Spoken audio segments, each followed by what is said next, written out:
भाजपचे सरचिटणीस विनोद तावडेंवर करण्यात आला आहे. विरारपूरच्या विवांत हॉटेलमध्ये बहुजन विकास आघाडीच्या कार्यकर्त्यांनी विनोद तावडेंना घेरले.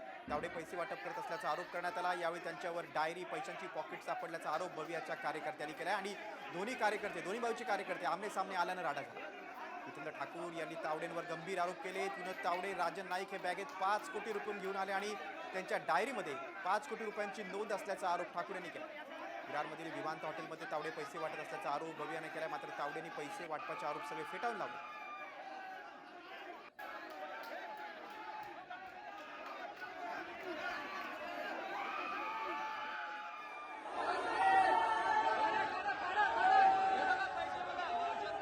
विधानसभा निवडणुकीच्या मतदानाच्या आदल्या दिवशी विरारमधील या प्रकरणानं संपूर्ण राजकीय वर्तुळात खळबळ उडालेली आहे.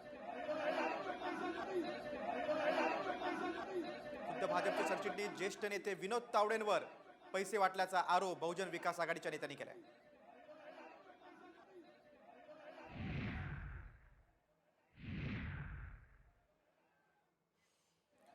बघा, मोदीजी 5 कोटी कुणाच्या सेफमधून निघाले असा सवाल आता विरार कॅश प्रकरणात राहुल गांधींनी विचारला. त्यांनी ट्विट केलेलं आहे.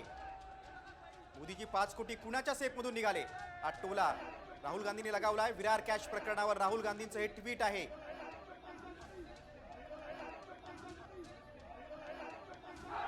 विरारमध्ये कॅश प्रकरणावर आता राहुल गांधींनी देखील त्याचा आता निशाणा साधलेला आहे. नरेंद्र मोदींवर त्याने एक ट्विट केले आहे, बोलकं ट्विट आहे.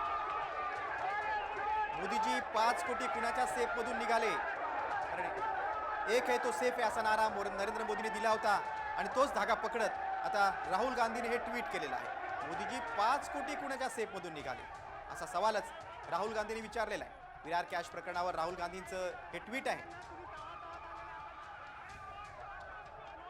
विरार प्रकरणावर विरोधकांनी आता सत्ताधाऱ्यांवर हल्लाबोल केलेला आहे. राहुल गांधींनी देखील याबाबत ट्विट केलेलं आहे. पंतप्रधान नरेंद्र मोदींचा नवीन नारा एक है तो सेफ आहे यावरून राहुल गांधींनी यापूर्वी देखील निशाणा साधला होता आणि आता विरार कॅश प्रकरणावरून देखील मोदीजी 5 कोटी कुणाच्या सेफमधून निघाले